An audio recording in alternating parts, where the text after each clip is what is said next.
It's Thursday, August 27th, and you're listening to Reel in the Field Gulls, where myself, Kenneth Arthur, a writer for Field Gulls, Rolling Stone, the AV Club, Sports on Earth, and Danny Kelly, managing editor at Field Gulls, as well as football writer, NFL writer at SB Nation.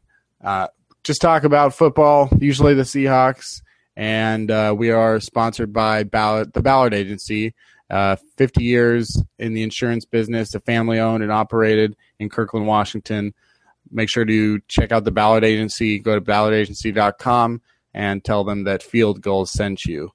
Please do this. And so today's episode is a special episode where me and Danny are going to be dropping some Field Gulls podcast-related news. So we talked to are two of our good friends that we're going to be doing new podcasts with, and we'll have those interviews with coming up soon. Danny, any thoughts here on the new news? Yeah, I mean, it's just exciting. We got some additional shows this year to kind of augment all of our written content at the site.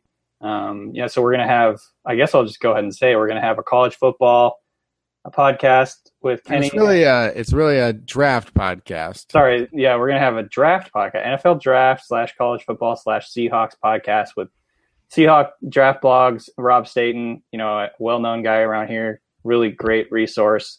Also a professional radio personality in Britain. Yeah, and that's called 3000 NFL Mock Draft, and it'll be coming out Tuesdays, where me and Rob are basically going to be talking about players during the college football season and how they relate to the 2016 NFL draft, and just sort of giving you an insight into what players you should be paying attention to, perhaps ones that'll fit on the Seahawks, who's going up, who's going down, and just basically see how someone like Rob, who does mock drafts every year, has been writing about college football as good as anybody for the last, 10, I don't know how long he's been doing it. I'm going to say 7 or 8, maybe longer years. Yeah. But also, like, if you just pay attention to Seahawks draft blog or what he says here on Field Gulls, he is deathly accurate. His favorite players in the draft usually go on to success. He said Frank Clark was a top 3 prospect that fell because of his off-field issues, and so far Frank Clark looks exactly like that. He predicted the thing the morning of when nobody had heard of Frank Clark. He said, well, this is going to be the guy. And also, I want to say, like, some of his favorite players in past drafts have turned out to be great. I know he wanted the Seahawks to draft Joel Bitonio last year. They didn't, but Joel obviously went on to be, in his first rookie season, just one of the best guards in football. Yeah, it's going to be a really great podcast. I can't wait to hear that. Can't wait to I think it'll make everyone a little more prepared during the year to really gear up for the draft. And so that's going to be great. The other thing that we're going to start doing, Jacson Bevens and I are going to do a NFL picks podcast every week, going through the entire schedule of that week and breaking down games and giving our picks. Jackson's had a picks column in the past that people really loved. He kind of ran out of time in terms of real life took over. In terms of writing that article, but I think this is a better way to kind of try and get that information out without having to spend 7 hours or whatever it is writing an article. So look for that coming up every week as well. And that is called Deep Balls. Right.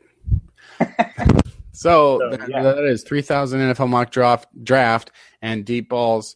Those things you can look out for sure. And then Danny and myself also might be doing some immediate reaction post-game stuff. Yeah. After the Seahawks games this year. So also make sure to pay attention to that. I know a lot of people come to Field Gulls anyway after every game, so it'll just be there, I think. So there's that. So it's a long podcast today, so let's just get right to it. Exactly. And throw it over to us talking to Rob. We promote the show, but also after 2 preseason games, Rob gives a lot of great insight on these young players. We're here with Rob Staten of Seahawks Draft Blog, and the reason that Rob is here, one of our 2 guests this week that we'll be talking to, is we want to talk about a new show coming out, a new podcast that will be just me and Rob, and it's called 3000 NFL Mock Draft. And the purpose of the show is basically to teach people about the players in college football presently, but specifically in mind with how those guys project or profile for the upcoming NFL draft. Rob, how are you doing today? Yeah, I'm great, Kenny. It's great that, to be back on the podcast. I'm really looking forward to the end of this long few months without proper football, and we're getting close now. Right, and it's definitely, we've actually, there's so much talking and so little seeing that, you kind of don't get a sense of what's going to happen. But now that we've got a couple preseason games, we are starting to get a sense of some of these rookies, and we'll talk about them in a second here. But the reason that I wanted to do this podcast with Rob is I think, he's come on quite a bit when we had the Google Hangouts, in 2013, I think, in 2014, and then our live draft commentary has always done pretty well. And I think, it's nice when you can get an American and a Brit talking, then you get that contrast of accents and such. But yeah, I've always had a good time talking to Rob, and the thing I like about the reason that it's called 3000 NFL Mock Draft is, people love mock drafts, even though sometimes you get mock draft. Obviously, right now there's a lot of drafts for the 2016, which are going to be wholly inaccurate.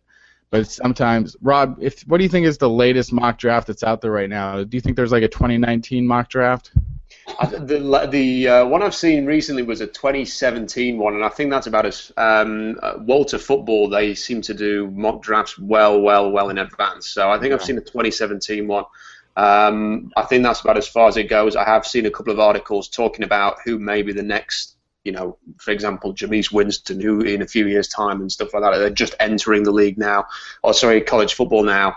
As freshmen who may have the opportunity. So, yeah, a lot of mock drafts out there. I just think this is going to be a great opportunity, Kenny, because what generally happens is we get to January, February, or whenever the Seahawks season finishes, and then a lot more people get interested in the draft all of a sudden. I think this podcast will give us a chance to talk about a lot of different people, familiarize fans with guys who might be on the Seahawks radar, and just have a bit of fun with it. And hopefully we can also relate back to certain podcasts when we talked about certain players as well, which will make things a little bit easier. And it's very hard to cover a lot of different prospects during the season. As I write the blogs, I may watch 5 or 6 games in a weekend, or over Monday, Tuesday after a weekend, and it's hard to sort of write about everybody. And being able to do a quick podcast and review lots of different people and different players will give us a chance to cover a lot of different bases. Yeah, I think that's why we wanted to get more into podcasting as well, too. Exactly that point is, as a writer, you're kind of handcuffed to how quickly you can write. And with the amount of, editors on the internet these days, if you're trying to do it fast, it's definitely hard to make it sound good enough to be published. But, if you can, with podcasts, you can just break through 10, 15 guys in a matter of minutes, and so it's just I think it's going to be a great resource, so I'm excited for you guys to do this. Yeah, and I think just sort of seeing the process of how these players and these prospects go up and down during a season, some of those guys, and then you can't even sometimes tell, and they'll come off a season at the top, and then by the time the draft gets here, they're in the 4th round, like a Matt Barkley, and it'll be interesting to see what happens and tracking that process in an audio format and talking it out, because really I'm the guy that I think is going to be the ignorant person in this situation. I don't know anything about, I don't know a lot about college football. I don't know a lot about the players that are playing college football right now. I wait until they get some of that draft buzz, and then I'll start to understand some of these guys and who they are. But, I'll be the guy that's asking Rob the questions that gets, I'll try to represent the average listener, and then Rob, you'll have to play the part of expert if you're comfortable with that. I will try and live up to that lofty expectation. Let's talk about some of the guys that we talked about extensively in the commentary and in your appearances on Real and the Field Gulls. And I want to start off with the first pick, obviously, Frank Clark. He fell to 63rd overall because of off-field issues, and when he was drafted, that was all of the Seattle Times and Danny O'Neill, and a lot of these stories focused on his off-field thing, and the amount of research the Seahawks did, and would this crumble the franchise and the front office and everything like that, and the integrity of Pete Carroll. And 2 games into the season, all we're talking about is, wow, this guy is good. Then right now, as we've actually seen him play football, and I was wondering back then, would we start to just focus on Frank Clark the player? And I think most people have focused on Frank Clark the player, a guy that you compared quite highly to Jadeveon Clowney in many physical aspects at the time he was drafted. So seeing Frank Clark, is there any surprise on your side about how sort of dominant he's been in these first 2 preseason games? Nobody should be surprised by this, because if you look at him, first of all, if you looked at the tape and then if you looked at his measurables, then he should have been a first-round pick. If there wasn't any of the issues off the field, then he would have gone in the first round. He compared incredibly favorably to the first pass rusher taken in the whole draft, which was Dante Fowler, who sadly got the knee injury at Jacksonville. He went 3rd overall. So when you actually compare them in terms of size, Fowler's got 10 pounds lighter and ran a 4.60 at the combine. So Clark's got 10 pounds more bulk on his frame, and he ran a 4.64. So there's 0.04 seconds difference in terms of speed between Clark and Fowler. Clark's vertical was 6 inches better than Fowler's. His broad jump was 6 inches better. He had a superior 3-cone, a superior short shuttle, and a superior 60-yard shuttle. Everything about Clark physically beat Dante Fowler. And then you could say, well, look at the tape, and Fowler does, he's a better player. But the tape didn't show that. When you actually looked at Frank Clark playing for Michigan, he was dominant. I mean, he was incredible. And then you throw other things in, like his 10-yard split, 1.58, which is elite. Pro Football Focus ranked Clark as the 3rd most productive pass rusher in college football last season and the 6th best versus the run, and he didn't play anywhere near the kind of the number of games that, for example, Dante Fowler played in, and he still ranked as the 3rd most productive pass rusher in college football last year.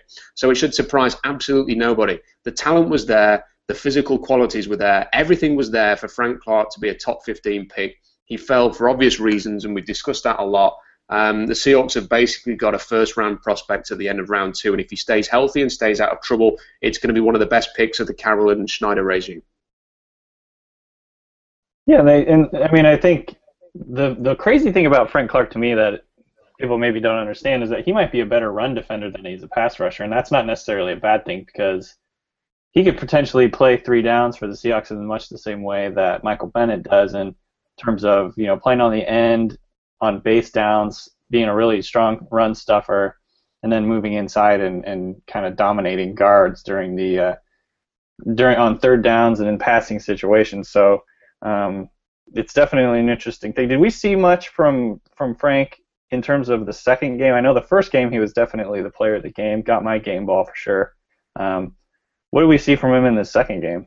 Well, he wasn't supposed to play in the second game, and it was a bit of a surprise. I personally only realised he was playing when he tipped a pass. Yeah. And Kurt Menefee was calling the game was, that's Frank Clark who's tipped that pass, and nobody really knew that he was going to be playing in the game, and then he went off, and I don't think we saw him again. So that was basically it. And it's funny that even, I don't know how many snaps he played. Let's say he played maybe 6 to 10 snaps. Even then, he found a way to have an impact on the game. So he's an incredibly exciting player. Yeah, and speaking of, his run defense, I know that the stats in the preseason do not hold a lot of water, but I know that for Pro Football Focus, they do have him as the best run defender in the 4-3 defensive end so far in the preseason, and he's gotten a lot of snaps thus far. So he has played well, and even though he's playing against some backups, he is dominating them. So it does make it sort of feel like a major leaguer playing against some minor leaguers and dominating the competition, which gives some hope. But I also want to ask, and then if they are the number 1 run defense, there's a good chance that they're going to be, right up there at the top of pass defense, because they're just forcing teams to throw into that secondary, which hopefully will be healthy and paid well as well as they want to be, and have them all back there. But you sort of on Seahawks Draft Blog recently, you sort of hit on something that I was actually starting to write about today, and I'll probably still write about it. But you basically saying that this opportunity with Richard Sherman out and Earl Thomas out and Cam Chancellor holding out, it sort of gives people a chance to focus on this defensive line, which I think has an opportunity. You've got the best secondary in the NFL, and I'm starting to wonder if they have the best defensive line in the NFL and how they can play if Marsh and Clark are healthy and Jordan Hill is healthy, and if Brandon Mebane, is healthy and he's for some reason become a cap casualty. I mean, and then you got a guy like Cliff Averill, and as you've said, Michael Bennett was the best player on the field. Speak on the defensive line and just how good they could be if all those players come together. Well, it's good because I think there has been a minor shift just because of the injuries and the issues there. And when Earl Thomas is back and hopefully Cam Chancellor, although that situation doesn't seem to be changing very quickly, and then Richard Sherman out there, you're going to have a great secondary. But there's just something about this defensive front that I don't think we've seen under Carroll so far, which is that it's loaded across the line. In the past, it was always Chris Clemens who was relied upon for pressure. I guess then Michael Bennett came in. I think it's fair to say that 2013, the regular season, we didn't really see the best of Cliff Averill, and he really came to his own in the postseason. But hopefully he and Bennett is just playing like one of the elite defensive linemen in the game at the moment. It kind of towards the back end of last year, he took on that kind of form, and it's just carrying on, and he's pretty much unblockable at the moment. So you've got him and Averill, then you've got Clark coming into it. I was a big fan of Cassius Marsh, and he's got a chance there to add into the rotation. Atiba Rubin just looks great alongside Brandon Mebane, and Carroll saying things like, this is the best shape that Mebane's been in. Seeing him move around in that Kansas City game kind of validated that. And then you've got all the support from, it's just the front seven as well, not so much the defensive line. When you've got Wagner and KJ Wright looked fantastic against Kansas City. I'm not too sure that adding weight was the best thing for Bruce Irvin, but he's going to be there as well, and it's a big year for him as a contract year, so whether the weight hampers him or not, he's going to want to make an impression. There's a great chance for the first time ever for Seattle to be about maybe just that front seven as opposed to the secondary. And if that is going to be true, then it's pretty hard to see how teams are going to combat against this defense this year. Prior to the draft, we talked about getting the Seahawks a punt returner or a kick returner, just adding to the return game. And I know that we talked a lot about Ty Montgomery out of Stanford, and I think we had pretty much decided as a group that there was almost a guarantee they were going to pick that guy. It didn't turn out to be him. It turned out to be Tyler Lockett, who they used 3 picks to move up to go grab him. I mean, obviously, there's a lot of excitement around him right now. What have you seen from Tyler Lockett that might translate to the regular season so far? Well, when we were watching Ty Montgomery and Tyler Lockett and looking at the guys who were categorized as receivers and return guys, one of the things with Tyler Lockett that stood out was that he was a good returner, but he also benefited from good blocking. So if you could get the blocking right, he was the kind of guy who could exploit that. I think that Ty Montgomery is a bit more of a natural, he's shifty in the open field. I think he's got that same knack that Cordero Patterson has, that even if things aren't blocked perfectly for him, he still finds a way to make a play. It's a little bit sort of intuitive for him. Whereas for Lockett, if you give him a crease or a seam, he's got, and he can attack that, and he can get in there, and he can make the big gains. So it's going to be 2 things for Seattle. The blocking on special teams for punt kick returns has to be a lot better. It was not good enough last year. The injuries to certain players hit their ability to play their star guys on special teams. That hurt them, and it hurt the return game in general. So they're going to need some better blocking there. But Lockett is that opportunistic guy. A bit like, it's a very obvious thing to say, but like Leon Washington, not necessarily that Percy Harvin style explosive return guy who is just on a different level. Not Cordero Patterson, but if he gets a good block, if he gets that little opening there, he's got the speed and the athleticism to really make it count.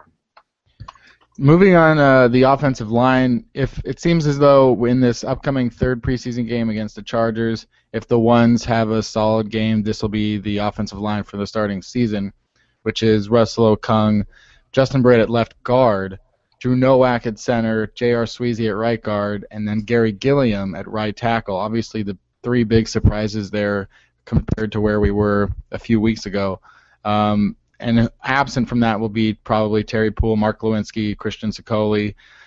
What are your thoughts so far on the offensive line progress? It looks like Justin Britt has a chance to be a really good left guard maybe, or at least in the way that James Carpenter is. And which of these offensive linemen that was drafted has been perhaps most disappointing?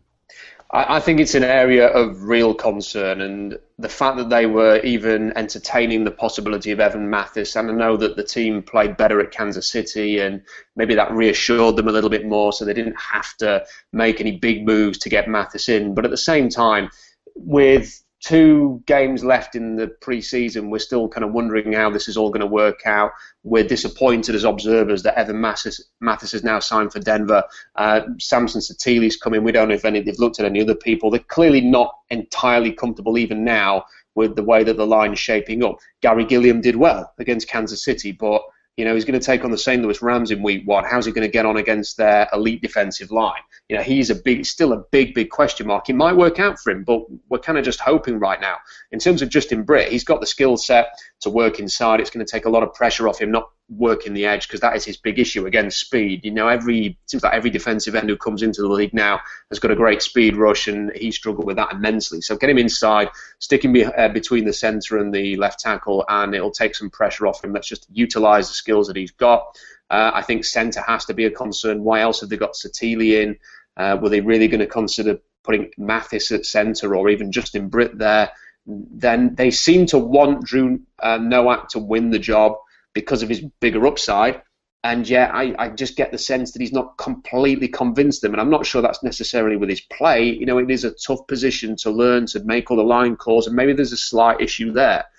Which means that maybe they turn to someone like Lemuel Jean-Pierre if they don't bring anybody else in, because he's a safe pair of hands. As for who has been a bust, well, you have to be a little bit concerned from a draft point of view that they've now drafted James Carpenter and Justin Britt with a first and a second round picks respectively, and neither of them has been able to hold down the right tackle position. I'm not sure if this will switch the way that they approach that position in the future. Hopefully Gary Gilliam nails it, but they've not had any success at all trying to select right tackles for this scheme.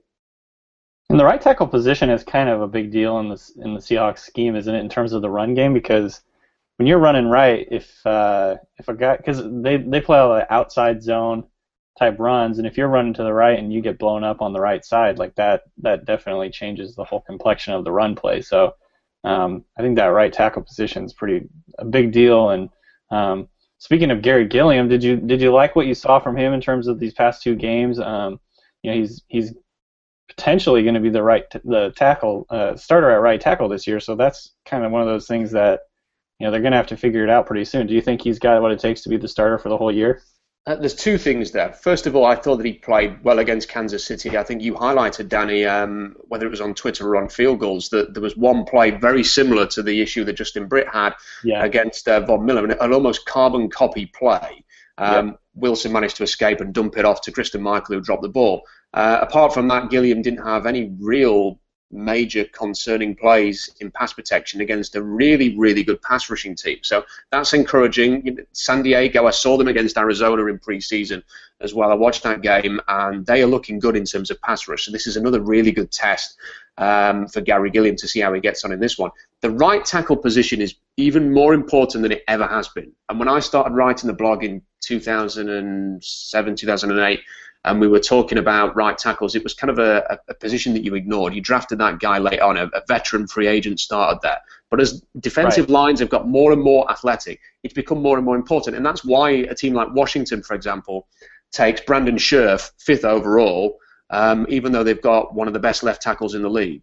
They need 2 athletic tackles to work for that scheme. And the problem that Seattle's got is I think that they also feel that they need great athleticism, almost another left tackle playing right tackle to combat the speed, particularly in the NFC West, particularly against teams like the Rams. They need that, and they can't get it because they never draft early enough in the draft to take another really good left tackle who's athletic to go and man that spot. They're always kind of picking at the scraps at the end of the first or the second round, and that has been part of the issue that they've had. I think that one question a lot of Seahawks fans would be wondering from a scouting standpoint would be the secondary, how they've performed in the absence of all of their stars. So how do you think Kerry Williams has performed in his replacement of Byron Maxwell? And what do you think of the safeties back there that have been playing without Chancellor and Thomas? I like the way Dion Bailey approached the Kansas City game. He kind of, the way that he was hitting, I think, impressed. And he looked like he was making a statement there. Look, I'm not going to be Cam Chancellor, but I can be physical. And if you need me for 1 game, 2 games, 10 games in the regular season, I'm going to try and step up to the plate. And I thought he was quite pleasing. I think people like Terrell are just, you just want to see Earl Thomas back there. I think if Dion Bailey has to start a few games, then I don't think there's going to be that's not going to cost him a game, for example. I don't think it's going to cost him a game. As for people like Kerry Williams, I think Seahawks fans have maybe looked for him to be a bit of a scapegoat just because he's been brought in to replace Brandon Browner, Byron Maxwell, very popular players. He had one miscommunication with a teammate, which led to a big play in the Kansas City game, and people latched onto that. There was a reason why he's been brought in, and there's no way that he can be cut this year because of the dead money on his salary. So he's going to be starting alongside Richard Sherman. He's clearly trying to learn the scheme. It's a little bit new for him, and he's trying to learn it on the hop. He's also not got Earl Thomas back there, and he's highlighted that and said, why do cornerbacks succeed in this scheme? It's because of Earl Thomas, essentially, and he's not been playing. I think when Thomas is back there, hopefully Cam Chancellor's back there, and Richard Sherman's across on the other side, we're going to see exactly the same situation that Byron Maxwell had, where people will target Kerry Williams. That'll do him the power of good because he's an opportunist, and he will take the chances that are thrown his way. He'll make some big plays. He'll give up some big plays. So did Byron Maxwell. So did Brandon Browner. I think that situation will work out. You think fans resent the fact that he cost money as compared to those other guys? And do you think that Ty Smith is playing better than him right now? I don't think that Ty Smith, I like what I've seen from Ty Smith, but I think that they see him as a guy maybe for next year or the year after when maybe Williams, I think we're probably going to get 2 years of Williams unless he performs particularly badly in 2015. I think there may be a little bit of that. I think one of the things that bothers fans is that he had such a bad year in Philadelphia and that they've replaced him, funnily enough, with Byron Maxwell at great cost. And when a player joins a team who's just come off a bad season, it's hard to get overly excited. But if there's one thing that Pete Carroll knows, it's cornerbacks and defensive backs. And they selected him to come in. They have paid him, as you mentioned there. They didn't just rely on the draft and getting another young guy to come in and take that role. They feel that he can be a bit of a stopgap for them for a year or two. I think the best thing to do is just put faith. They've never let you down before with cornerbacks, so just put the faith that this guy's going to hold his own. He'll give up a few plays, but I'm sure he's going to make a few plays as well. The Seahawks made an interesting move today. Well, the last 2 days, in fact, or last couple of days, I should say. They signed George Farmer, decided to convert him to a cornerback, and then they also signed Deontay Greenberry, undrafted free agent out of Houston, former 5-star pick, or a former 5-star recruit. Both guys are former 5-star recruits out of high school. What can you tell us about those two guys? Farmer, he was an interesting guy to sort of follow, and in the limited sort of tape that we see, there was definitely something there, and it was a little bit surprising that he didn't generate a little bit more interest when it came to draft time. And if they feel that he can come in and be a cornerback, they're obviously trying to emulate, and there is something to this. Well, Richard Sherman played receiver in college before converting. I think they've tried to convert other players. Alan Bailey being a good example. They like to sort of look at this. Here's the frame. It matches up everything that we want in a cornerback. It's going to be harder to find these guys in the draft because everybody's looking for the Seahawks-style cornerbacks now. So he's one to really sort of keep an eye on. In terms of Deontay Greenberry, a player that has come from a scheme that was very much, high octane, very difficult to judge him as a receiver in that type of system. But he's, 6'3", 200 pounds, has got the length as well. So again, it's hard to sort of invest too much faith in these guys working out.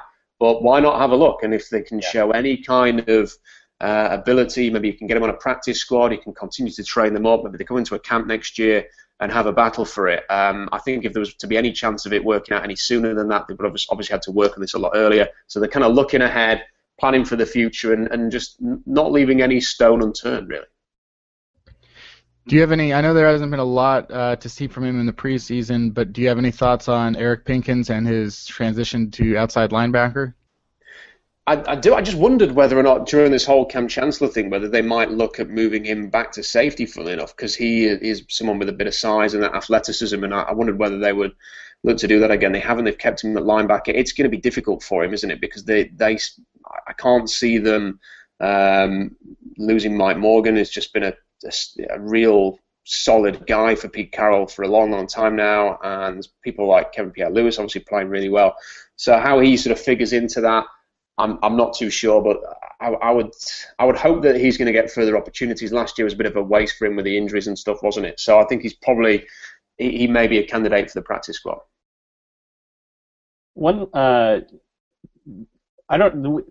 Recently, two guys, Dion Bailey and Ronald Martin, have made some waves in pressers by Pete Carroll, and I think Ronald Martin made a couple of plays against Kansas City. Did you scout him very much coming out of LSU? I know he kind of flew under the radar, went undrafted. Do you know the story behind him? Why he went undrafted?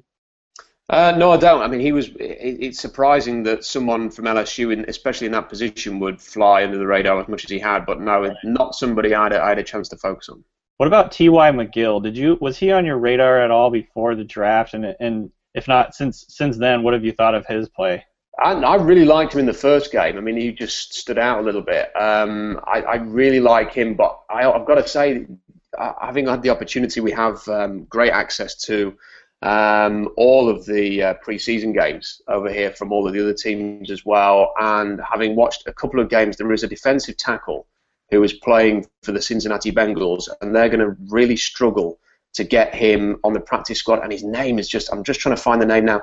There is a player who in two of the Bengals games that I've seen has really, really stood out. And I just wondered if they do end up cutting him because of their depth on the defensive line, if they just can't fit him in, if it's just a bit too similar to the position that Geno Atkins plays and some of the other guys they've got there, I wondered if they could potentially look at this guy. I'm trying to find the guy's name for you, but he really, really impressed.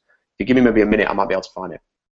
The Seahawks actually have some history of trading with the Bengals. Obviously, they traded Kelly Jennings for Clinton McDonald back in the day, if you guys remember that. Obviously, Clinton McDonald turned into a really good player for the Seahawks after kind of hanging out on their practice squad and on their roster for a little while. But yeah, I'm trying to figure out if they've ever lost any trades. I mean, even the trade for Percy Harvin, I mean, Cordarrelle Patterson has played terribly for the Vikings, so I don't know necessarily if it just depends on how you classify a winner or loss, but it seems like if you look at McDonald for Jennings, I mean, that's an absolute steal. And it seems like most of their trades, on Marshawn Lynch for like a fourth and a sixth. Yeah, that was a huge one, actually, obviously. And I'm trying to think of some of the other trades they've made, but they haven't made a lot of the big ticket trades other than the Jimmy Graham and the Percy Harvin. I think, obviously, the Jimmy Graham one. Gerald Tapp for Chris Clemens, wasn't that a deal? That was a good trade too. Good recall on that one. Yeah. The guy who has really impressed for Cincinnati is Deshaun Williams, and he has been really, really good. And I sort of did a bit of study on him, having watched the two games. The latest one against Tampa Bay was the last game, and the feeling with the Bengals, or at least with some of their fans, is that they'd like to sneak him onto their practice squad. But the way that he's played, that is going to be really difficult to do, and whether it's the Seahawks or somebody else, if he does end up not making the 53-man roster for Cincy, I think that he's somebody that a lot of teams are going to look at. They got a lot of depth there. Yeah, you're right, because they got Domata Pico, Geno Atkins, Brandon Thompson, a third-rounder from 2012. They got Pat Sims, Kwame Gethers, Devin Still. They drafted Marcus Hardison, who was on some of our radars last year. I don't know how many defensive tackles teams typically keep on their 53, but it's usually 3 or 4 or 5 or somewhere around there. So he's on the outside looking in. Yeah. Speaking of final cuts, let's just wrap this up with maybe perhaps one more question of, looking at the back end of this roster, Rob, how about naming a couple guys that you think might be surprises to make it, and maybe some of those last final cuts that'll be the toughest ones to perhaps see go? I think it's pretty predictable. I've never really believed that the running backs were going to challenge Christine Michael. I don't think that the Seahawks are just going to give up on him because of his extreme athletic quality. So I don't really see any chance of Thomas Rawls or Rod Smith usurping him. Maybe they take an extra running back, but I'm not sure. There's going to be some difficult decisions to make at receiver, isn't there? Is Kevin Norwood going to make the cut? Maybe he will if they have to if they have to put on the PUP list Paul Richardson. Apart from that, I think the biggest battle really is probably going to be maybe the tight end. Is Anthony McCoy going to make it? Hasn't had a great time in the preseason games, has he? Like to see him make an impact. I just think that the Pete Carroll connection, they obviously likes Anthony McCoy, might see him through as opposed to someone like Rashawn Allen maybe, or even Cooper Helford, but that's going to be a nice little battle there. And then there's this just long army of defensive backs who are all battling for it. And I think it's going to be fairly predictable. Kerry Williams is going to start. I think they're going to keep hold of Will Blackman. I think they're going to keep hold of the likes of Smith, who we've talked about there, and some of the others. It's maybe difficult for guys like Mohamed Cisse to actually make it, given that they've not had much chance to impress. So I think it's pretty straightforward for Seattle. I don't think we're going to see many big shocks. There you have it. I want to thank Rob for coming on. And again, the new podcast is 3000 NFL Mock Draft. You know, that's a team partnership between Field Gulls and Seahawks Draft Blog. That'll be coming out, I believe, on Tuesdays this season. We'll record on Mondays and then drop them on Tuesdays, and that'll be something you can look forward to, hearing about college players and their relation to the upcoming 2016 NFL Draft. So, you know, we'll try to get some guests. I know we've had Phil Savage on this podcast, and he runs the Senior Bowl, so we'll see if we can get Phil Savage, and then leading up to the draft, maybe some of these prospects. But it should be a good show, and I'm really looking forward to it. Yeah, it's going to be a great show, and I'm sure that it's going to be, we can get some good guests on there. I've had a chance to speak to some of the players before, and it's good to sort of get their take on how their season's going and sort of get to know these guys. It's going to be really good for fans to sort of be across all of the players that Seattle might be looking at, and we can bring some different guys to the table. And I think it's going to be a really good draft next year, so it's going to be really interesting to follow right from September all the way through. Yeah. And you can follow Rob at Rob Staten. If you live in Sheffield, England, you can listen to him on the BBC. Every night between 6 and 7. Every night between 6 and 7. How often when you're in Sheffield do you see someone wearing Seahawks gear? Oh, do you know what? Actually, about a year ago, I looked out the window of my house, and a guy was walking down the street in a Russell Wilson jersey. And when I first started following the Seahawks and then came back to the UK when I was living in Vancouver, there was barely any Seahawks fans in the UK at all. And now, you will see, I was in the big shopping mall in Sheffield not long ago, and a guy was wearing a Seahawks cap. You see the odd jersey, you see T-shirts, and it's just because they are the best team in the NFL that there's a lot of people sort of getting on the bandwagon and buying the gear. Yeah. So you see a lot more of it around here now. Success spreads. And hey, if you the other good news, well, if there's one bright side to losing the Super Bowl, is that your Super Bowl winning T-shirts get dispersed all over the world for all those people. So thanks again, Rob, for coming on the show, and everybody follow him. Go to Seahawks Draft Blog, and then come back to Real in the Field Gulls as well. Okay, so that was our interview with Rob. Make sure to check out 3000 NFL Mock Draft coming out on Tuesdays this year. And so that was that. Now let's go ahead and transition over to Danny and Jackson and I giving our picks for the entire season. We're going to pick every division winner, Super Bowl champion, and that's the three of us doing that for about an hour. So sit tight and listen to this. Okay, so we've got Jacson Bevens on the line now, and we're going to talk about Jackson and I's upcoming show called Deep Balls, which is kind of an extension of Jackson's old NFL picks column, but we're going to start doing it in podcast form. As you may know, Jackson is a very accomplished picker when it comes to NFL games. He's got his system down, and I'm going to have him spout off some of his stats, but he's got a really good hit rate. It's going to help you guys in your office pools, picking games, and should just be a lot of fun to kind of talk through every week and talk about matchups and things like that. So, Jackson, how you doing, man? Thanks for coming on. Yeah, I'm good, man. I appreciate you guys having me.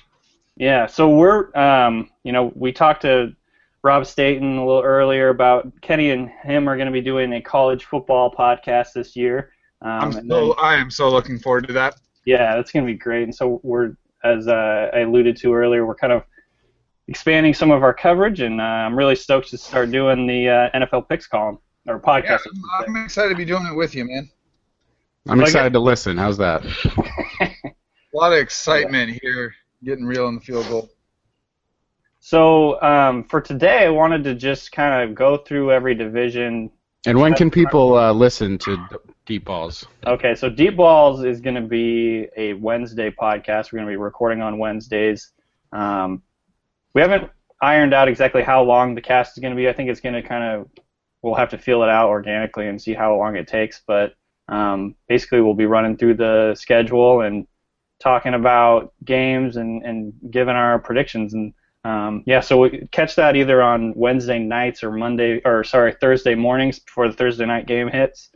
And hopefully everyone enjoys it. Yeah. So anyhow, let's go ahead. For today, we kind of, instead of doing any picks, it's a little early for that. We wanted to just kind of run through some of the conferences, some of the divisions, talk about which teams we like the most. So Jackson, I'm just going to kind of start it with the AFC East. The defending champion Patriots, probably the favorites out of the AFC East. Obviously, the Dolphins have added some offensive weapons. They've added Ndamukong Suh. The Jets revamped their defense. They're already strong defense, and obviously the Bills have a really strong defense as well. What are some of your thoughts on the AFC East? Yeah, the East should be more interesting this year than it's been in the past. As everyone knows, the Patriots have had a stranglehold on that division for the last decade and a half, and I expect them to be the best team in the division again this year. I don't think they will be as good as last year. Missing Revis is going to affect them a lot. The difference between them 2 years ago and last year in pass defense was fairly large, and I think Revis had a whole lot to do with that. Mm-hmm. Also there's a chance they might lose a game or two early in the season that they wouldn't have otherwise lost if Brady's suspension is upheld. So there's that to consider as well. They're very, very thin at wide receiver to start the season with LaFell and Edelman and Amendola all dealing with injuries. I mean, to the point where they just signed Reggie Wayne. So the door has creaked open. I think Miami's probably the team best suited to walk through it if anyone does, and that's because they're the only team that's got a quarterback of the other three. I think there's going to be three very good defenses between the Jets, Bills, and Dolphins. I think the Bills might have one of the 2 or 3 best defenses in the NFL. In fact, I would say Seattle's probably the only team with a better defense than the Bills. And with Rex Ryan, I do think that he is a good coach, but they don't know who their quarterback is. I mean, they might say they do, but they really don't seem to know. The Jets certainly don't know, which is a shame because I think that they're going to be – I think they got a lot better everywhere else in the offseason. But Miami's super interesting because I think Tannehill showed in the last half of last season that he's a capable NFL in the world. So when you get one, that's why you pay him. And they're helping him out. He's got a very good running back next to him in Lamar Miller. They drafted Jay Ajayi. And brought in LaMichael James behind him. So there's some talent there, and they definitely improved the receiving core. Jarvis Landry was very exciting rookie last year. They added Jordan Cameron if he can stay healthy. That's another big weapon there. And there's a lot to like about what they can do. Obviously, Ndamukong Suh is going to change the nature of that defense that was already okay. I think he can make them a good defense. And so, I'm going to say I still think New England comes out of it because they've got the best quarterback and they've got the best system, but I think the Dolphins will push them and probably finish within a game. I actually think that I'm going to go out on a limb and say the Bills win the division. I think that just that small window of opportunity with Brady being out for 4 games, assuming that he is, I actually think, just like Jackson said, they have the second best defense in the NFL, and I actually think Tyrod Taylor is going to win the job and be okay. I don't think he's going to be good, but I think he's going to be okay, and I think that because they have LaShawn McCoy and Sammy Watkins, they have a couple of good options around to help him out. And I think, it's not going to be, super pretty, but maybe, first-ish, maybe something similar to the Seahawks in 2012 in that first half of the season when Russell Wilson, he wasn't great yet, and but they were still just barely getting it done. And then I think that as Taylor sort of figures it out a little bit more, they'll be able to win enough games at the end to win the division. I still think that Miami is not as great on defense, and I don't think the Jets are really very good at all. So I would say maybe Buffalo sneaks in at 10-6, or maybe the Patriots also going to 10-6, and there's a tiebreaker. But I think Buffalo makes the playoffs for the first time since in this century. Do you guys think that Percy Harvin is going to have an impact, Jackson? Oh, I think he'll definitely have an impact. The issue with Percy Harvin, besides health, obviously, is finding ways to get him the ball that are productive. Seattle really struggled with that, but Minnesota didn't. When he was, there's a real sour taste in a lot of Seahawks fans' minds and in a lot of our audience's minds about Percy Harvin, but this is a guy that was extraordinarily productive in a number of different ways in Minnesota. Mm-hmm. Seattle kind of had an offensive identity that they tried to shoehorn him into, and then when that didn't quite fit, they tried to adapt the identity to fit him, and it never really meshed. But in Buffalo, I see no reason why not. And, if you've got a healthy Percy Harvin and a healthy LaShawn McCoy, you're talking about two of the toughest people in the NFL to bring down in the open field.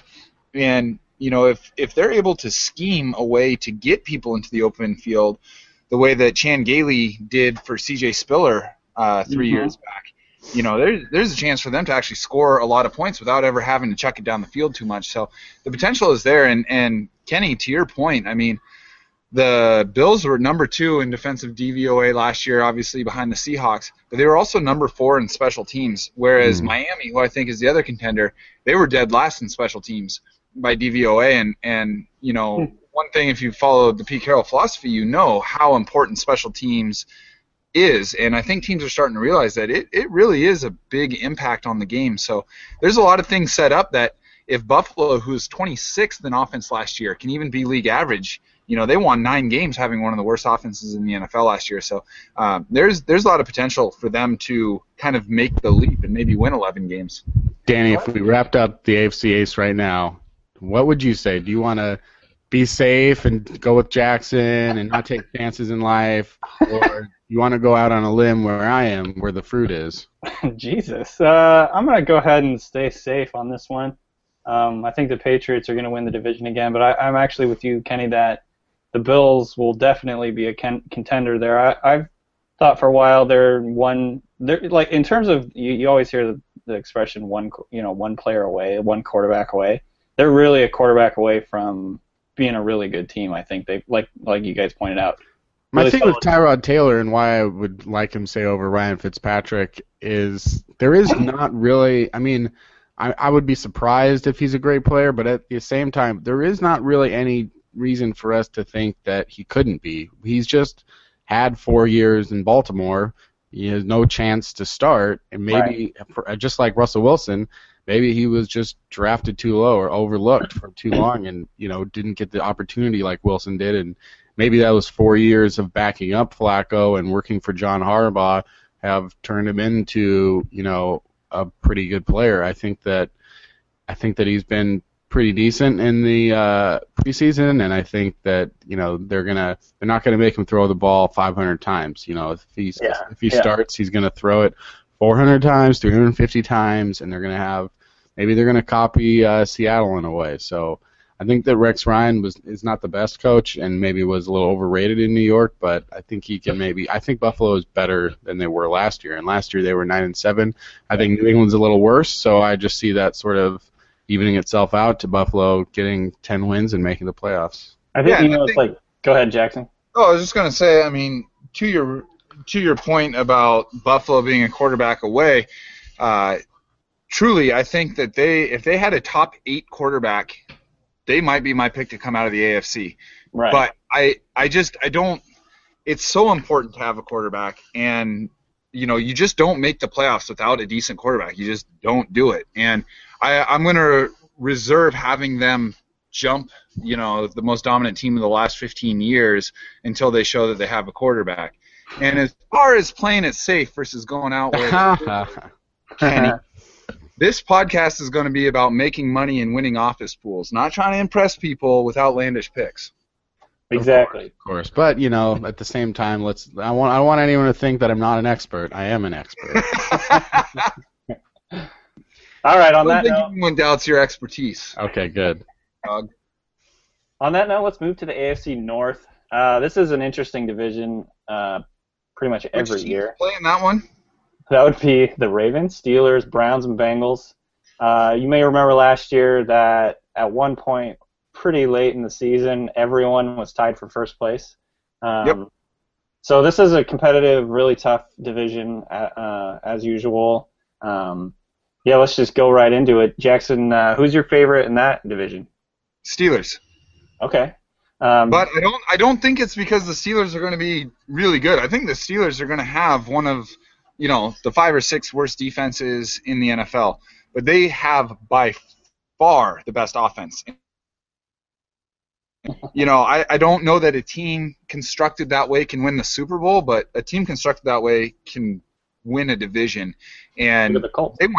They had the 3rd worst defense in the NFL last year and won 11 games.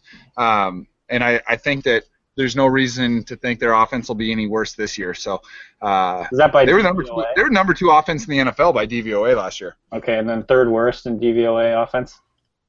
In defense, 3rd worst in defense, 2nd best in offense. Wow. But like I said, they won 11 games and the division doing that last year. So yeah. I think that Roethlisberger to Antonio Brown is the single most efficient quarterback wide receiver combination in the NFL. Le'Veon is definitely searching for a post Polamalu defensive identity, but in my mind there's no reason to think that they can't win 10, 11 games again. But the team that'll push them will be Baltimore. Yeah. Kenny, what do you think of that? What do you think of the AFC North? I do think that the offense will be a little worse, and I'm a little concerned that 2 players have been now suspended for the start of the season with Martavis Bryant and Le'Veon Bell. Bell being out 2 games, Bryant looking to serve a 4-game suspension. I think that they're also out without Marquise Pouncey. Yeah, no Pouncey. So, and Ben Roethlisberger is a fragile guy. So, I think that I would be concerned that their offense is a little bit worse, and that their defense is not a little bit better. There's just some things going on in Pittsburgh that make me concerned and shy away from picking them, and I would probably go with Baltimore. But I'll be rooting for Cleveland. So. Yeah, Baltimore is an interesting team. I'm trying to look at them this year roster-wise versus last year, and I don't know where they got better. Pittsburgh would have, in my mind, Pittsburgh would have to get worse by a bit for Baltimore to jump them. Kenny, or Danny, do you think Baltimore's gotten better? Well, that's a good question. I'm looking at their roster right now, and I'm trying to figure out. They drafted Brashad Perryman, but they lost Torrey Smith.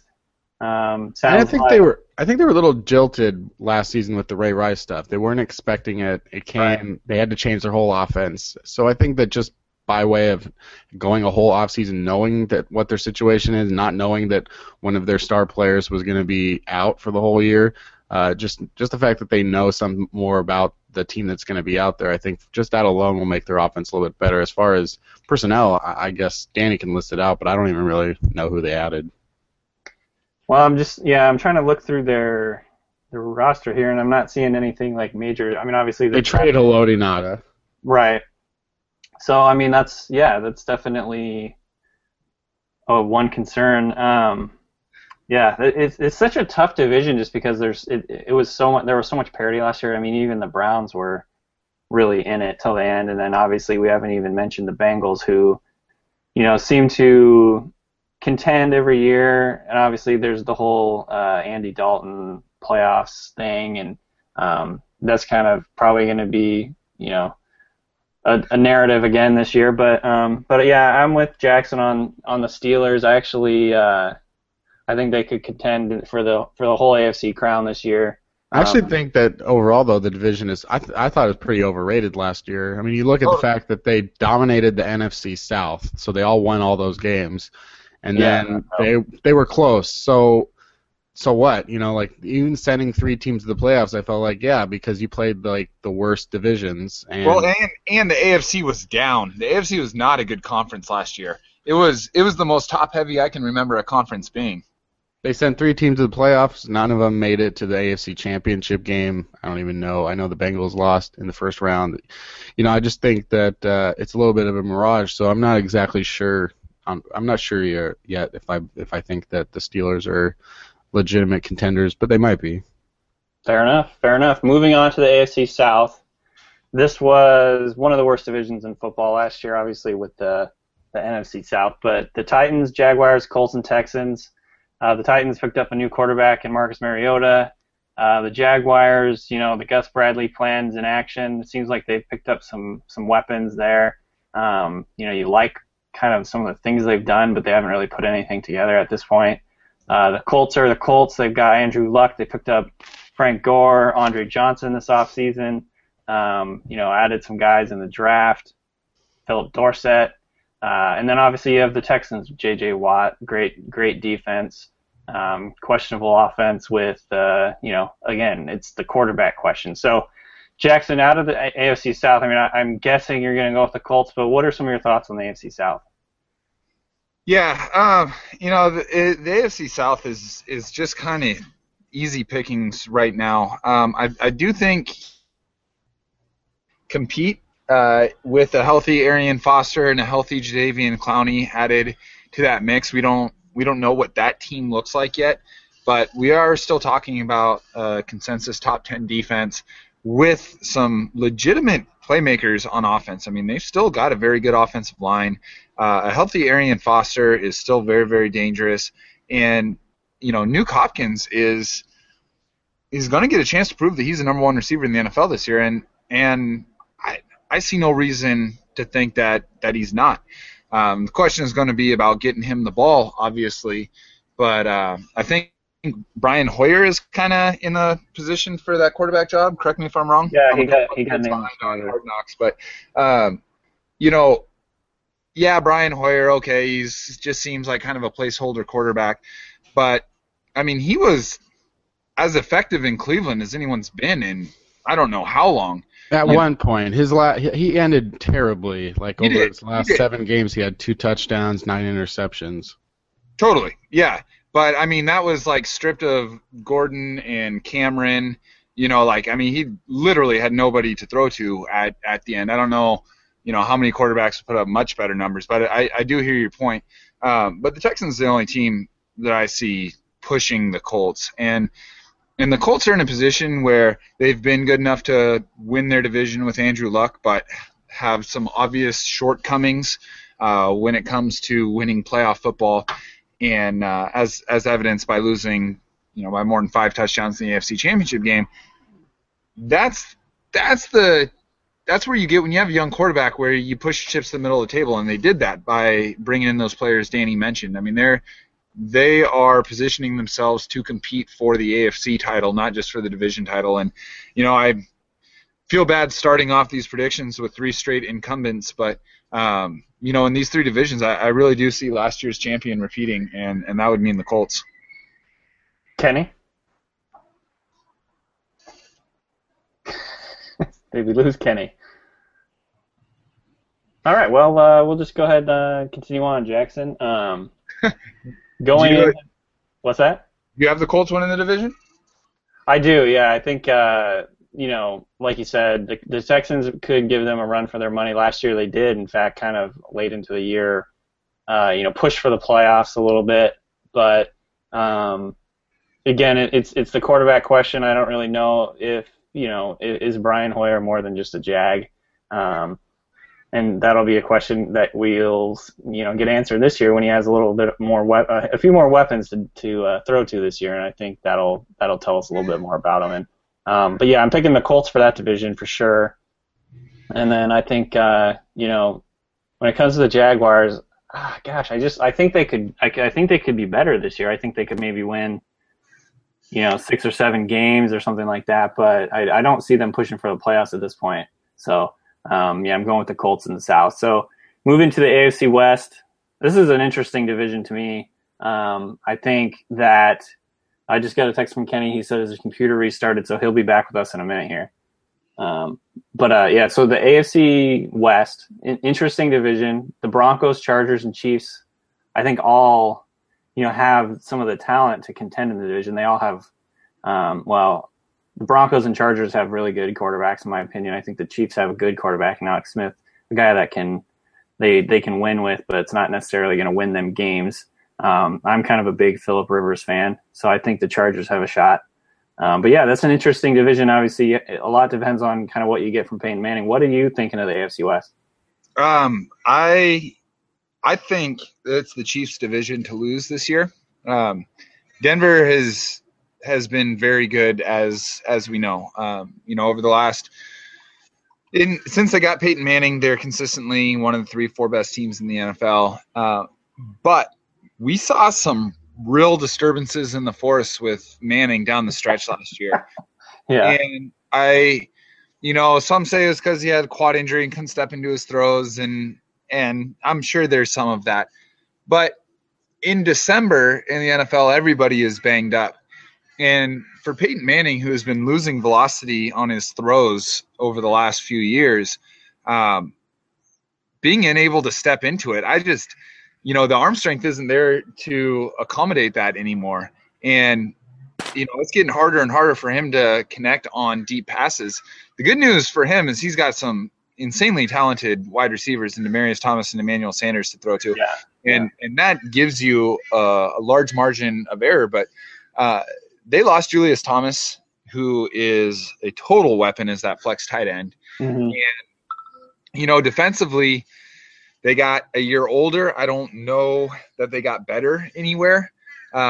So I think the window is open there. I can see them losing 2 or 3 games this year that they wouldn't have lost last year or the year before. And I think the Chiefs did get better. I mean, they had 0 wide receiver production last year. I mean, wide receivers didn't catch a touchdown. Their yards per target was super low. Yeah. And that everyone is so quick to put that on Alex Smith. But, I mean, who is he supposed to throw to? He's got Dexter McCluster and Dwayne Bowe, who looked every bit washed up. And right. Who else is he throwing to? Little guys. He's got Travis Kelce, and they started to develop a really nice rapport towards the back half of the season. No reason to think that doesn't continue this year. Right. But they added Jeremy Maclin. And this is an offense that, with no wide receiver production, was still 12th best in the NFL last year. Their defense seems every bit as good. Eric Berry back healthy. Justin Houston, obviously. Ton of talent on that team. And, in addition to that, they were number 3 in special teams DVOA last year, which, is kind of the swing vote for a lot of teams. And we saw it last year when the Seahawks went to Arrowhead. They are a stingy team that can run. I mean, they ran the ball on Seattle as well as any team has in the last 3 years. So I think that they could win 11, 12 games this year. Wow, okay, so we got our first kind of upset here, I think. You said you're picking the Chiefs in that division, didn't you? Yeah, I do, and I like the Chargers. And I think the Chargers will probably start hot with like a 6-2 first half, as they're wont to do. But I don't see that anything has changed in the composition of that team to make me believe that all of a sudden they're going to be good in December when they never have been. Yeah, well said. Well, yeah, I guess I cut out in the middle of the AFC South. I'll just say that I'm picking the Colts. I assume everyone else is. That's correct. I do think the Texans. I think Brian Hoyer is a bad quarterback. I think Ryan Mallett will be the quarterback, and he won't be much better by like week 4. So, just not so sure about the Texans as a wild card, but I do like them in theory. And then for the AFC West, I appreciate what Jackson's going for with the Chiefs. I don't necessarily want to disagree. I guess I would just hang my horse, as it were, to just more of Peyton Manning and Von Miller and. Yeah. Just that's kind of what I'll just say. I'll just stay safe in this one. I don't think I guess the Chargers are kind of interesting. You know, Melvin Gordon could be a nice addition, and I do think Philip Rivers is underrated, as a lot of people are down on him, and the defense might be better this year. But I'll stick with Denver. Yeah, and this one's tough for me, I think, honestly, because I definitely agree with a lot of things that Jackson said about the Chiefs. I think their defense is the best probably in that division, and they added some weapons. They got some good stuff going on offense. But I still like the Broncos in the West, and that's kind of projecting a little bit that Peyton will bounce back a little bit. So I mean, that's a really tough one because I think the Broncos go as Peyton goes, and if he's like, if his arm is what it was in the second half of last year, then I don't see them being the powerhouse that they've been. But if it really was an injury, if it really was like fighting through whatever it was that they say contributed to that, then I think they could really bounce back. I like their defense a lot. I think they got some really good pass rushing weapons on that team, and I think that's huge as you guys know with the Seahawks. And so yeah. Honestly, Denver's and one thing that so few people bring up when talking about the Broncos, they might have the most underrated defensive player in the league in Chris Harris Jr. Yeah, I mean that's a great point. That guy has like a legit claim to being the best cornerback in the NFL, and he's another one of those guys that's totally unheralded coming out of college, and he was undrafted, wasn't he?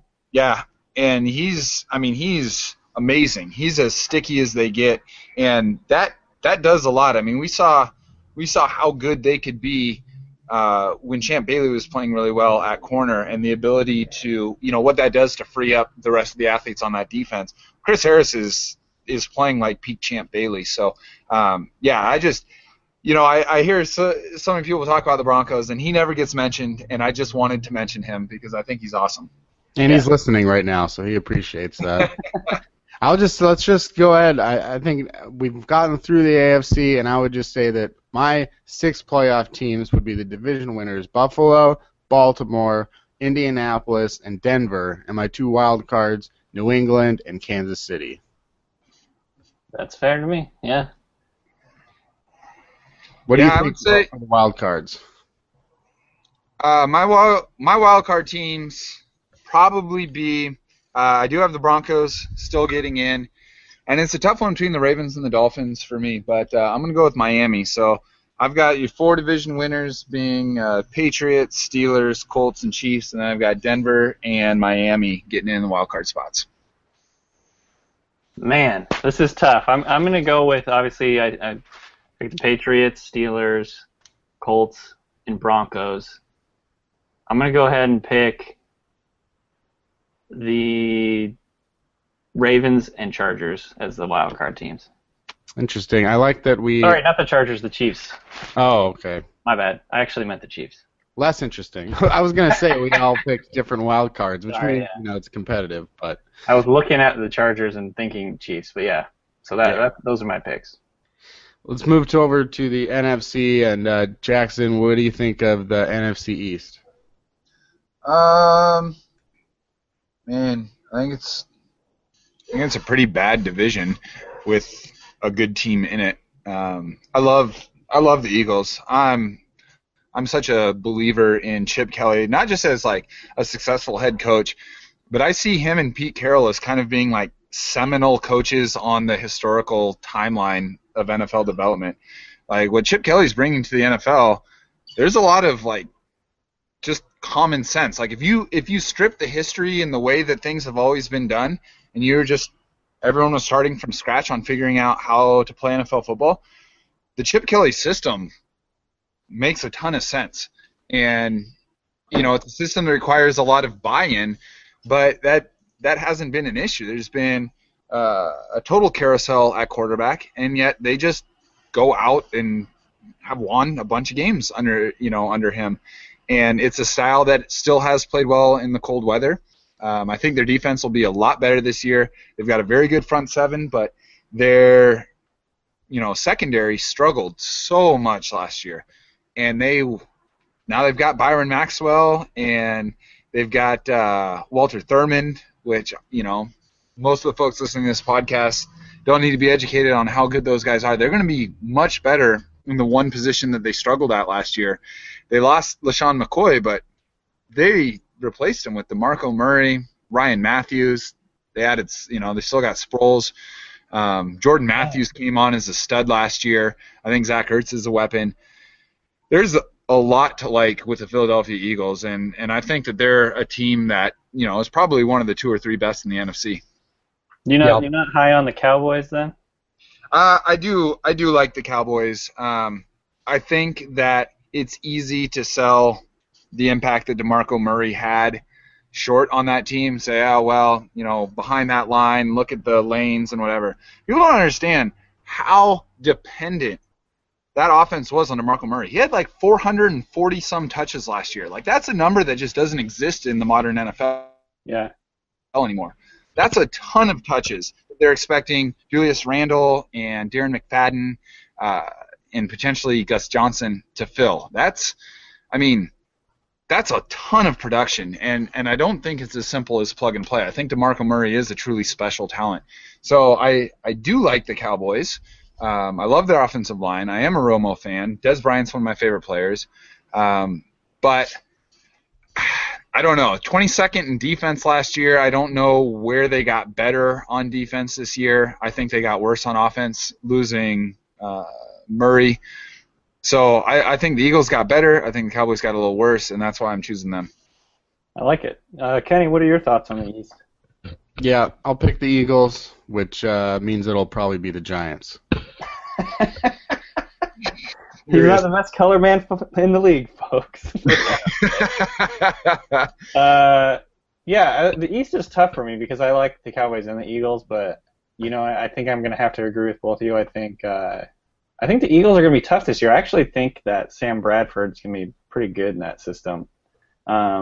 So I'm going with the Eagles as well. I like the Cowboys a lot. I think they could both it might come down to the wire between both those teams, but as Jackson said, I think the Cowboys' defense is going to be a liability, and we'll see. We'll see what happens. Did the Cowboys kind of capture lightning in a bottle last year with their run game, or is it something that they can continue going forward and not miss a beat? That's a big question in my mind. When was the last time a team won the NFC East 2 years in a row? I feel like it's been since the Donovan McNabb Eagles. I don't know. That's a good question. Thank you. But, yeah, I don't know. I don't think that the Giants are going to factor in, and obviously I don't think Washington is going to factor in. And I think RG3's. I don't know what happened to him. It was crazy because he was so good his rookie year, and then obviously he tore his ACL and just hasn't been the same since. Everything that people said was going to happen to Russell Wilson happened to Robert Griffin. Yeah. So that's an interesting game too, man, because I think that he ended up in one of the most dysfunctional organizations in professional sports, and that's really hard for a quarterback to overcome. I mean, he had by quarterback efficiency, the greatest rookie season in NFL history. It's not like he was just some college guy who benefited from a system and couldn't make the transfer. I mean, they hosted a playoff game with very little surrounding talent his rookie year. It's, but, they're constantly switching the offense. His coaches they just kill him publicly. There's no reason to trust leadership in that organization. There's no reason to trust the system. The best thing for Robert Griffin III is to go somewhere else as soon as he gets an opportunity, and I'm trying to reserve judgment on him as a player until then. That organization sucks. Indeed. On that note, let's move to the NFC North because I like ending that on that one. The NFC North is super interesting to me. I think all the teams in the division got a lot more interesting last week. Indeed, it did. Who's your pick in that division, Jackson? It's still the Packers, but by less of a margin than pre-Jordy Nelson. Right. That was what you were alluding to, I assume. Yeah. I still think that they probably have one of the 2 or 3 best offensive lines in the NFL. I think Eddie Lacy is a bona fide every down lead back in the NFL, and he's still young with Fat Eddie Lacy. What's that? Fat Eddie Lacy. Yeah. People just bounce man. off. I mean, he's like Jerome Bettis fat though. Yeah. Hey, seriously, he's the modern day Jerome Bettis, and they have an offense that suits that. It's an offense that, at least in the past, you obviously can't gear up against the run with all those weapons. Jordy Nelson probably being one of the 5 or 6 best receivers in the NFL over the last 5 years. Randall Cobb emerging as maybe the best slot receiver in the NFL. And Devontae Adams is a guy that Aaron Rodgers can't stop talking about. Oh, yeah, and they have Aaron Rodgers. That's a team that is, I thought, pre-Jordy Nelson was the one team top to bottom roster-wise that could compete with the Seahawks from a pure talent perspective. But I think that losing Jordy Nelson is going to have a big effect. I think teams are going to be able to anticipate run a little bit better. And as I'm sure Kenny is waiting to jump in and say, Aaron Rodgers has struggled against the best defenses in the NFL. And, losing Jordy Nelson certainly isn't going to help that. Kenny? Don't tell me what I'm going to say. Oh. Is that what you were going to say? Oh. No, I was kidding. Come on, guys, what's light? Keep it light. No, I mean, yeah, he does struggle against good defense on the road, and because of that, the whole team suffers because they don't have anything else. I think that the Packers are going to win the division, but I think the season gets decided for the NFC North. I think the season is decided on November 15th. The Lions go to Lambeau. And if the Lions can beat Green Bay and Lambeau, then they finally deserve to win the division. If they can't, then they don't. But I think it'll be a close, maybe one game difference, and the Lions need to win in Green Bay in order to prove themselves that they're finally over the hump. Do you know when the last time the Lions beat the Packers in Lambeau? I forget. 1990 or something? Yeah, it's something ridiculous. And I agree that the Lions are the team that they'll be competing with. I thought Green Bay was comfortably 2 games better than the Lions before the Jordy Nelson injury. But what's hard for me, and I just the common denominator between successful NFL teams and unsuccessful NFL teams is the quarterback. And that is, Detroit's going to have to be a lot better everywhere else to overcome the gap between Aaron Rodgers and Matthew Stafford. They've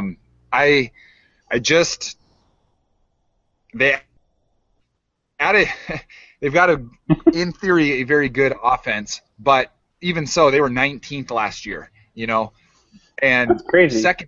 Second worst in special teams. Yeah, you look at all the names in Detroit, but they are so horribly inefficient on offense. And Matthew Stafford is just a volume producer. He's not a good decision maker. He's got a big arm, but it's not a particularly accurate arm. He has been his quarterback rating without having a Calvin Johnson, I got to think would be bottom 3rd in the NFL. So I just don't – I love Amir Abdullah. I think Golden Tate is awesome. I think the offense, again, in theory, should be good. They'll score points and put up a lot of yards. But I just don't think Matt Stafford is a good enough quarterback to overtake the Packers. I mean, I would probably disagree. I just think I think Amir Abdullah was a huge addition. They haven't been right since on offense since Javid Best got concussed and basically retired. Before that, they were great. They were 5-1, 5-0 in this first 5 games, and then he got hurt, and then they haven't been the same since. They tried to do it with Reggie Bush. It didn't work because Reggie Bush isn't very good. And then they added, and I think Abdullah will be the difference, but also the difference will be Calvin Johnson staying healthy for 16 games, and Eric Ebron, I think, is going to have a breakout season. I wonder how different their defense is going to be this year, because they were so good last year on defense. Suffocating, and I think that really got them. That was got them to where they were in terms of challenging. They trailed only the Seahawks and the Bills in defense last year, but that was a good defense. They lost the main reason for that. Yeah, and that's the question: is like, how big of a difference is it losing Sue going to make? I would venture to say that there is no more valuable skill on defense than pressure on the quarterback right up the middle. And there's only 3-4 guys in the NFL that can consistently collapse a pocket from the center. And Haloti Ngata has been one of them. That's true. Do you see how big of a gap do you see between Sue and Ngata? I mean, it's something, but I always I don't know. I've been scared off of elite defensive tackles since Albert Hainsworth. So I've sort of just been scared off the whole elite defensive tackle just because it's such a brutal position to play. It's just so much depends on being in the right scheme and coaches using you well. But I do think that because Detroit has the same coaches and the proper system that they had last year, that's still in there. I think that the two players themselves at this stage in their career might be separated by a lot, but I think there's a chance that Sue gets worse in Miami and that Nada gets better in Detroit. Interesting. I think, I'm going with the Packers in this division. I think the Lions are going to challenge them, and those teams both could make the playoffs. DeAndre Levy, huge underrated player. I mean, he's always like kind of in the top 100, but still, I think he's like. People don't talk about him very much. They don't talk about him. One thing too, I don't want to sleep too hard on the Vikings. Which divisions without talking about how much better I think they'll be. I think they'll beat the Lions and the Packers each once this year. I think with Peterson and I really like Teddy Bridgewater. Like I really like Teddy Bridgewater. I think their offense is going to be much better than it was last year. I see them as a surprise 8-win team with the potential to win 9. There we go. And I was actually going to add that as well. And I actually think the Bears. There's so many question marks around the Bears this year, but they're going to be one of my teams to watch just because new system, new coordinator, new coaches. I think that a lot rides on how Cutler ends up playing, but I think he's still a talented player, talented quarterback if he can keep his head on straight, which obviously in the past he hasn't really done. But I think the Bears could be another team that are better than people think they're going to be, and I don't think they're going to win the division, but I think they're not going to be as much of a pushover as a lot of people are making them out to be this year. So the NFC North, to me, is a very interesting division, very tough division. And moving from there, we get to a not very tough division in the NFC South. Last year, I want to say the winning team in the division was 7-9, and that was the Carolina Panthers. They snuck in. Am I right on that? They were 7-9, right? Yeah. Yeah, they were. That was just off the top of my head. But 7-8. Yeah, they were 7-8-1. 7-8-1. There you go. So so that's an interesting division. I think the Saints have taken a couple steps back, even from last year, just losing Jimmy Graham, trading away some of their stuff, and releasing Junior Galette, things like that. They seem to be in, they're up against the ropes right now. They could maybe punch their way out, but I don't know. I think the Falcons are going to be better. I think the Falcons are probably the best team in that division to me. I think after Kelvin Benjamin went down, the Falcons overtook the Panthers. I think I would have picked the Panthers before that, but I think I believe in Dan Quinn. I think he can kind of turn that defense around. I think he's got some pieces on that defense that he could really use, and I think they already had a good offense. Their passing offense is pretty loaded with Julio Jones, Roddy White, and Matt Ryan, and so to me this is a really interesting division, and I think I'm going to be picking the Falcons. Jackson, what do you think? Yeah, the Falcons too. I think Julio Jones is, if we're going to dip toes into the fantasy pool, the only guy I've got rated higher than him is Antonio Brown. I think from a pure physical ability standpoint, he might be the best wide receiver in the NFL, and that just is so valuable these days. I mean, he was double covered all last year and still just put up absurd numbers. But I'm picking the Falcons more because of the rest of the division than because I think the Falcons are a really good team. They had no running game to speak of last year. They did invest, with Tevin Coleman. They've got Devontae Freeman, Anton Smith, guys who were productive in small shots last year. I think they'll run better, but they had the worst defense in the NFL last year, and that's a tough thing to bounce back from. The issue is that the offenses they're going to face, the Saints presumably got worse, losing, like you said, Jimmy Graham, Pierre Thomas, Kenny Stills. I mean, that's a ton of Drew Brees' targets that are gone now that they have to figure out who that's going to go to. The addition of C.J. Spiller, I think, is very nice, but I still think there's some drop-offs. I think Brandon Cooks is going to be an absolute stud, but, they don't play defense either, and losing Junior Gillette doesn't make things any easier in that regard. The Panthers, I think, are probably the team best poised to, win the division from the Falcons. But losing Kelvin Benjamin's a huge deal. I mean, I think that he had a higher percentage of his quarterback's targets, maybe than any other wide receiver in the NFL last year besides Brown. So that's a lot of targets they have to find. They lost D'Angelo Williams, which means if the ever fragile Jonathan Stewart goes down, there's a big question mark there as well.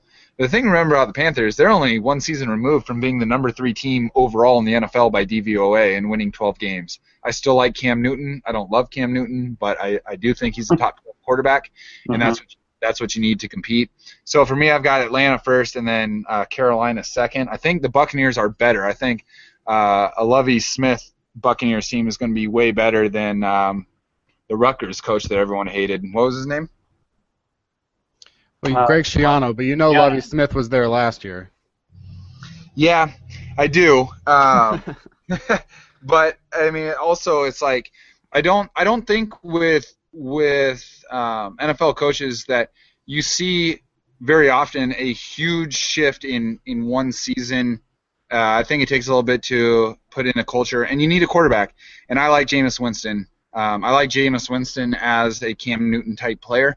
I think that he's got a ton of talent, and Mike Evans, Vincent Jackson, if they both stay healthy, you're talking about one of the best receiver combos out there. I think Austin Seferian-Jenkins is going to develop into a weapon, and I think that Doug Martin and Charles Sims are both going to be really effective as well. So, I mean, again, I'm not talking about the Buccaneers as a contender, but I do think they win 6 or 7 games. Yeah, me too. I'll pick the Falcons. All right, so we're all picking the Falcons in that division, but I think we all would probably agree the Panthers are going to challenge as well. That's probably the division I feel least confident in my champion about.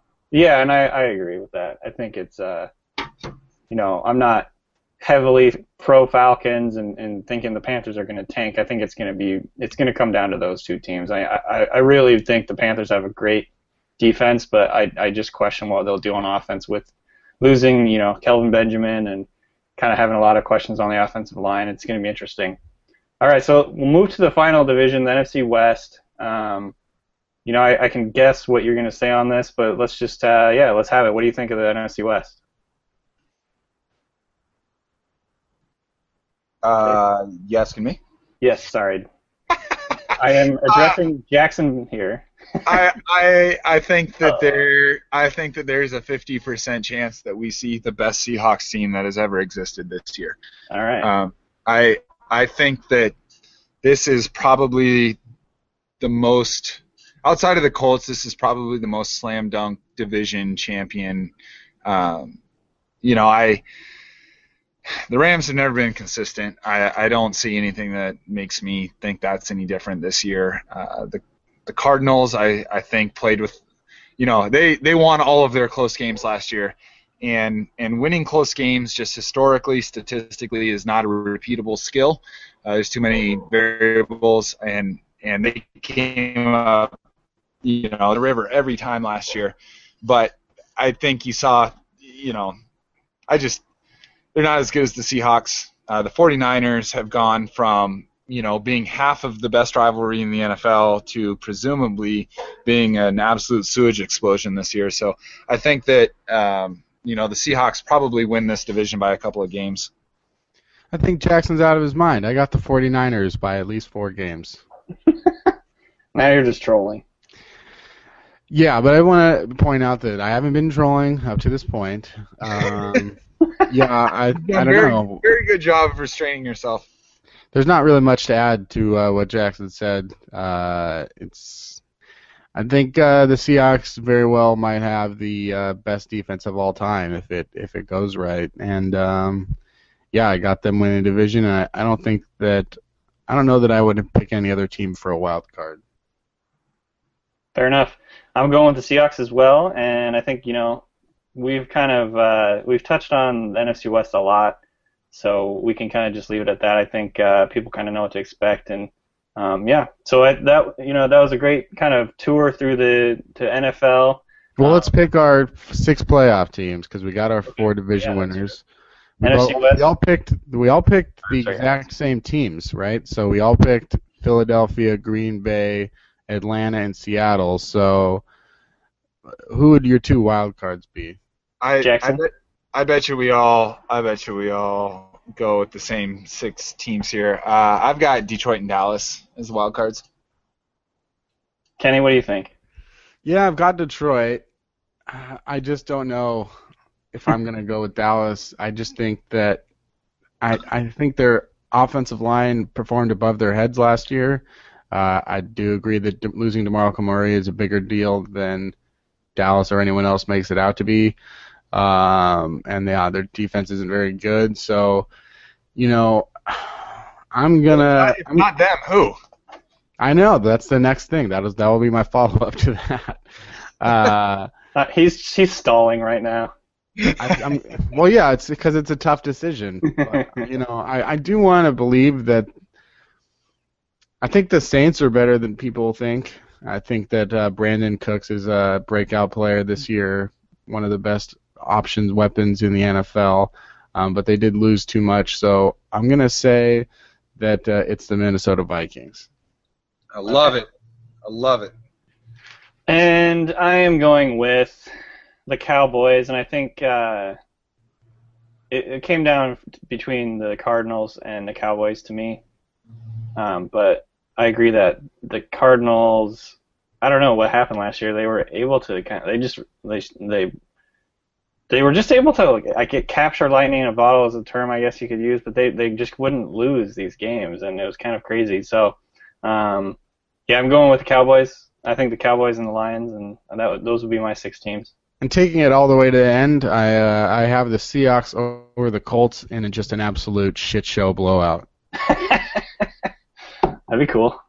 Can you imagine one of the most frustrating debates out there is the Russell Wilson versus Andrew Luck one, because it's whenever you get into these arguments or conversations, it always becomes about what one of them can't do or what their weaknesses are, and you can't just say hey, these are both really awesome young quarterbacks that are great for their teams. 2 weeks of Wilson versus Luck profiles and arguments would be just unbearable. That would be the worst. Yeah, I mean, we were 1 game away from it happening last year, and if the Colts didn't shit the bed against the Patriots, they would have shit the bed against the Seahawks, and it would have been a blowout. But, just in that scenario, if that did happen, you're talking about the Seahawks going to 3 straight Super Bowls and playing Peyton Manning, Tom Brady, and Andrew Luck, and really being, in history will forget how much different that Seahawks team was by the second half of that game because of injuries. Yeah. Let's not talk about that. Do you guys want to give Super Bowl picks, or are you too shy? I'm right now, and this is just kind of a shot in the dark for me, but I picked the Steelers and the Seahawks to make it to the Super Bowl and the Seahawks to win it. I just really like their offense a lot, and I think their defense is going to be better, the Steelers, and I think the Seahawks, like you guys kind of said, are going to be the best team that I think this is going to be the best Seahawks team that we've seen. So, Jackson? Yeah. In the AFC, I've got the Colts over the Steelers in the AFC Championship game. In the NFC, I do have the Seahawks. I have them beating the Eagles in the NFC Championship game. One thing I said in my article last week that I'll probably say a couple more times before the season starts. The Seahawks have been, accumulatively speaking, the best team in the NFL for the last 3 years. They haven't really gotten weaker anywhere in those 3 years. And Russell Wilson has had, objectively speaking, the most successful, productive first 3 years that a quarterback has ever had. And he hasn't had Jimmy Graham yet. This team could win 14 or 15 games even with a rough schedule. I'm not predicting that they will because there's lots of variables. You never know how injuries are going to go. Your team wins.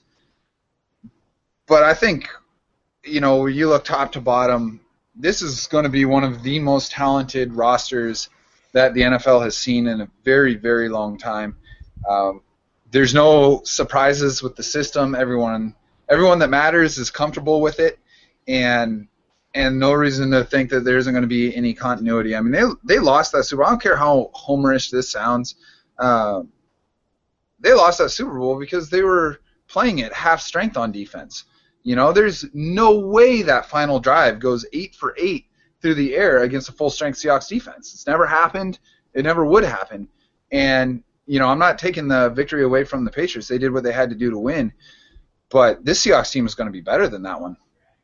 Right. Yep, I agree. Well, I think given that this episode of the podcast also has a good 30 to 40 minutes with Rob Staten, it would be a good idea now to wrap it up. Danny, you want to promote that show one more time? Yeah, just again, I mean, look forward to Jackson and I are going to have our podcast on Wednesday nights, Wednesday evenings, and then we'll either post Wednesday or Thursday morning. And yeah, we're just going to go through the games. Jackson's going to give his picks. I'm going to give my picks. Jackson, if people, we'll point to it on the site, but if people have read Jackson's picks column in the past, it's excellent. He really knows his shit in terms of, how these things work. He's going to help people win their office pools and things like that. So I think it's going to be a fun time, and it'll be entertaining to just go through every game and kind of learn about every team. So yeah, what were you going to say? Just that, his picks are crazy accurate. You got to bribe him to find out how he does it. Yes, exactly. So look for that coming up. We'll have one out before the beginning of the season, the first week, and look for that every week. All right. Yeah, thanks, I'm really excited. I do miss the picks article, and so I'm really excited to kind of get back into that flow of looking at all the other teams. It definitely I felt it made me a more versed overall NFL fan, so I'm really eager to be doing it again. And Danny, I'm happy to be doing it with you, man. Yeah, definitely. Likewise. Well, you can follow Jackson at Jacson Bevens on Twitter, and also read his shit on Field Gulls when it appears. Thank you. Alrighty. Thanks, Jackson. Yeah, thanks, guys. All right, so that was our interview with Jackson. I want to thank Rob and Jackson for coming on to the show today to promote their new podcast with us, respectively, myself and Danny. So make sure to check out 3000 NFL Mock Draft as well as Deep Balls. Those will be on Tuesday and Wednesday this season, as well as some immediate reaction show with me and Danny after every game. And Danny, any final thoughts? No, I think that's good. We covered everything, and let's just let people go at this point. All right, sounds good. Remember that the Reel and the Field Gulls is presented by the Ballard Agency in Kirkland, Washington. Tell them that Field Gulls sent you. Go to ballardagency.com. When it's time to any kind of insurance you need, go to them and tell them that we sent you. So do that, and also follow me at Kenneth Arthur S. Danny at Field Gulls. Go to fieldgulls.com. Send us $100 and all of that. $100 bill. A crisp $100. And you'll still get Real in the Field Gulls every week, coming back next Thursday. Thanks for listening.